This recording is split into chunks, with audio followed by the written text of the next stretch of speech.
Yo, Diggity Dogs, it's me, AJ Beast. Welcome back to another video. And today we're going to talk about Tua Tagovailoa. And I hope you enjoy. Leave a like and subscribe.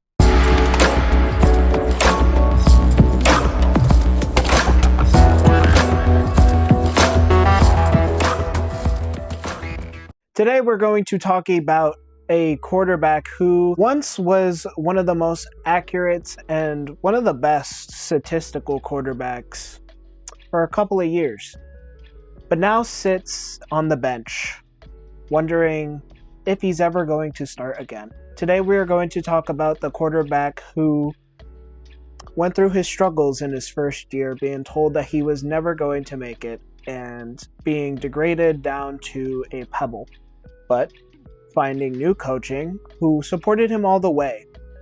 A guy who was the quarterback leader in passing yards and touchdowns, falling into one of the most intercepted quarterbacks this year. Today we are going to talk about the downfall and the complete failure that is Tua Tagovailoa. Now, I think there's a lot of takes you could go with when it comes to this situation. Ultimately, looking at the stats right now, I'm going to pop them up on the screen, but looking at the stats right now, looking at the past few games, the most recent game, he had 253 yards, 2 touchdowns, and 1 interception. The game before that, against the Jets, he had 127 yards, 1 touchdown, and no interceptions. 157 yards and an interception in the game before that. And just looking at everything else, Tua has not looked very good. Looking at his total score right now as the time of this video is being recorded, he has 2,660 yards with 20 touchdowns and 15 interceptions. The most interceptions he's had of any season in his career. And looking at all the other seasons, it's clear to me that this fall off is drastic. And I like to point out some points as to situations that may have kind of ruined Tua. One of the main things could be the fact that he's had 4 concussions in the span of 2 to 3 seasons. Concussions and just head things over the past few years have been seen as drastic and scary situations because you never know what's going to happen. And you also never know if you're going to be able to come back the same person, not only on the field, but outside of it as well. And I'm not saying his attitude issues and his verbal issues have been because of concussions, but I think there's a good chance that it might.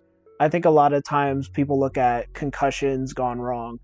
It's Antonio Brown and several other people in those cases. But I don't think Tua's at that extreme just because he seems, approachable, talkable, able to sound and act somewhat professional. But I can say that recent interviews, the past interviews, and a lot of these post-game press conferences, he hasn't really felt like the leader among men. And ultimately, that could go to 2 different things.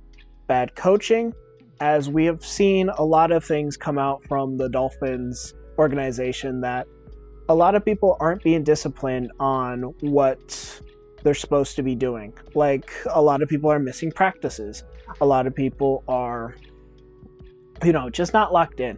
And a lot of them have to stem from starting players, star players overall.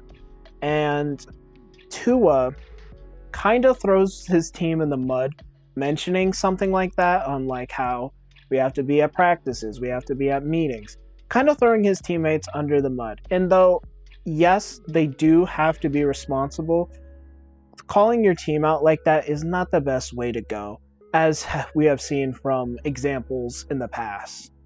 So ultimately, looking at Tua's situation now, looking at the fact that, yes, he doesn't have Tyreek Hill, but even then, he has Jalen Waddle. He has several other players able to make plays. And he has been able to make some plays, but it seems like he's no longer that guy who's been able to post 4,000 yards in his best season in 23. So, with this benching, with Quentin Ewers starting, do you see him possibly being taken out of being the starting quarterback? Or is this just Quentin Ewers getting a chance to show off what he has? Ultimately, it could be both. I could see them seeing what they got with the rookie and letting Tua just get his crap together. But ultimately, it's going to be hard to get rid of Tua because he's been given such a big contract. As in 2024, he had a 4-year, $212.4 million extension, making him one of the highest paid quarterbacks in the NFL. And even at the time, a lot of people were questioning if this was the right decision for Tua because, well, a lot of people were questioning if this was the right decision for the Dolphins, if Tua was really that quarterback, or was he just put in a good system? And honestly, I think at the time, and even nowadays, thinking about it back, he was good. I think he truly was good, but something, whether it was the concussions or just his attitude, something changed that made him not as reliable and consistent when it comes to his good plays. Looking at his stats again, he doesn't play like a starting quarterback in the NFL anymore. He plays like a rookie, and it kind of is sad because a lot of the interceptions he's made this year look like he's passing it directly to the defenders. So ultimately, it's a sad case of someone falling apart, and I hope Tua can get it back together. But let me know in the comments what you guys think. Let me know if you think this is the end for Tua or it's just a slump year. But anyways, yo diggity dogs, AJ Beast is out.